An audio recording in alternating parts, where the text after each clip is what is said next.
आज की कहानी है पितृ ऋण। डैड, मेरी कंपनी का जो नया ब्रांच खुला है ना इंडिया में, मुझे उसका चार्ज दिया गया है। तो मुझे अगले हफ्ते इंडिया जाना होगा। पर उत्कर्ष अभी कुछ समय पहले ही तो 1 महीना वहां बिताकर आए हो। तब मैं वहां कंपनी का नया ऑफिस स्थापित करने गया था। और अब कंपनी ने इंडिया ट्रांसफर कर दिया है। वहां जो नया ऑफिस खुला है उसे अब कुछ समय के लिए मुझे ही संभालना है। धक्का लगा उन्हें। फिर से इंडिया। कितनी मुश्किल से पीछा छुड़ाया था उस देश से उन्होंने। दीनानाथ पाटिल उर्फ डैडी ने लगा जैसे किस्मत फिर से उन्हें उसी ओर खींच रही है। डर भी लगा, कहीं उत्कर्ष तूने मना क्यों नहीं किया। कहते हैं मेरे पेरेंट्स सीनियर सिटीजन हैं, उनकी तबीयत भी सही नहीं रहती, मैं नहीं जा सकता। ये सब बातें नहीं सुनी जाती है मल्टीनेशनल कंपनी में डैड। उन्हें बस अपने काम से मतलब होता है। तो तुम कोई दूसरी नौकरी ढूंढ लो। तुम्हें तो कोई भी नौकरी मिल जाएगी, इतने हाईली क्वालिफाइड जो हो। ये एक चैलेंज है डैड। कंपनी को जब इंडिया वाले ब्रांच में प्रॉफिट मिलने लगेगा तो मेरा कैरियर ऊंचाइयों पर पहुंच जाएगा। फिर वे मुझे एक एम्प्लॉय से पार्टनर भी बना सकते हैं। उत्कर्ष का जवाब सुन वो चुप हो गए। उत्कर्ष ने डैड को ये नहीं बताया कि उसने स्वयं अपने बॉस से अनुरोध किया था इस पोस्टिंग के लिए। कुछ ही सप्ताह पूर्व इंडिया के पुणे शहर गया था उत्कर्ष, अपनी कंपनी की शाखा को स्थापित करने के लिए। काम के बीच में पड़े एक वीकेंड में वह अपनी मौसी के यहाँ चला गया था, जो मुंबई में रहती थी। पुणे में खुल रहा है तुम्हारा ऑफिस। अरे, वहीं पास में ही तो तुम्हारा ददिहाल है। क्या नाम था गांव का? अम्बोली। हाँ, यही याद है मुझे अच्छी तरह से। दीदी विदा होकर वहीं तो गई थी। यह सब जानकारी उत्कर्ष के लिए नई थी। अपने ददिहाल में वह किसी को नहीं जानता था। अचंभित भी रहता कि डैड के तरफ से कोई भी नजदीकी रिश्तेदार उनके संपर्क में क्यों नहीं है। मेरे दादाजी का नाम क्या था? पाटिल, शंभुनाथ पाटिल। इससे ज्यादा मैं नहीं जानती। अगले वीकेंड वह अंबोली पहुंच गया था। मन में उठ रहे हजारों प्रश्नों के उत्तर ढूंढने। वो कहाँ से आया है, उसकी फैमिली में कौन कौन है, क्या कोई अपना मिलेगा, आदि। धड़कते दिल से जब वह गांव पहुंचा तो एक बुजुर्ग से उसने शंभुनाथ पाटिल का घर पूछा। पता तो उन्हें बता दिया, पर थोड़ा आश्चर्य जाहिर किया। कौन हो बेटा? आज तक तो शंभू काका से मिलने शहर से कोई नहीं आया। जब उनके बेटे ने धोखे से उनकी सारी जमीन बेच दी, वह उनसे सारे संबंध तोड़ विदेश चला गया। तब से बेचारे दोनों अकेले ही रहते हैं। जी, मैं उनका दूर का रिश्तेदार हूँ। मन बहुत व्यथित हो उठा था। उसके दादा दादी जिंदा हैं, इतने बरसों से अकेले रह रहे हैं और उसे पता ही नहीं।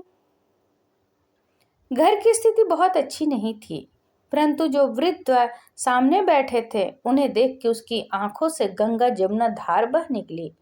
कृशकाय शरीर पर एक छटाक मांस नहीं, पर अपना सब कार्य स्वयं करते हुए। क्या यही उसके दादा दादी हैं? उनके पांव छूते हुए जब उसने अपना परिचय दिया तो उनको संभाल पाना उसके लिए असंभव था। इस मुलाकात ने स्वयं भी उसे भी बहुत अस्थिर कर दिया था, परंतु इस वृद्ध दंपति की हालात को शब्दों से बयान करना उसके लिए नामुमकिन था, जिसका उन्होंने दर्शकों से सपना देखना भी छोड़ दिया था। वे अगर सच बन के उनके सामने आ जाए तो दिल की धड़कन तो कुछ पल के लिए रुक ही जाएगी ना।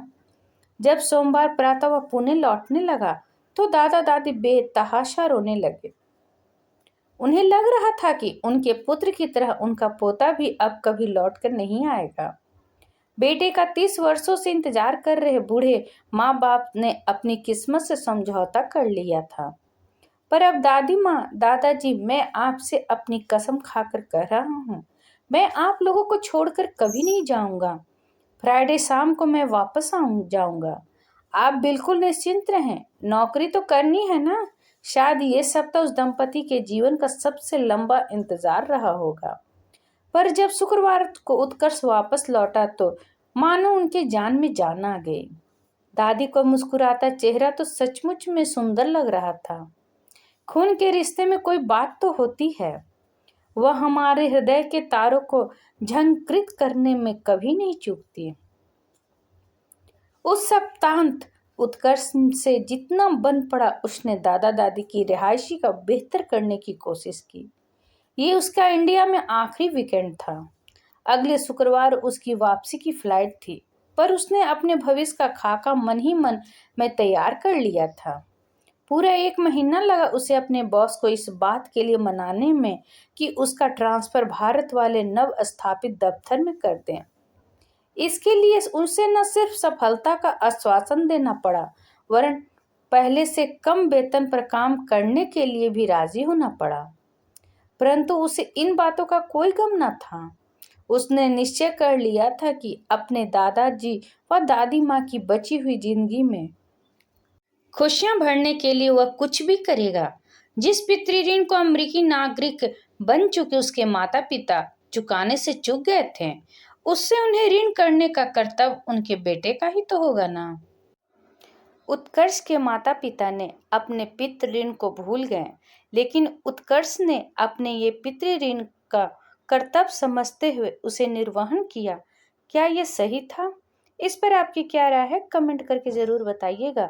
अगर पसंद आया तो प्लीज लाइक एंड सब्सक्राइब करना ना भूलें। इसी तरह और भी कहानी सुनने के लिए कृपया बेल आइकन बटन को दबाना ना भूलें। वीडियो देखने के लिए आपका बहुत बहुत धन्यवाद।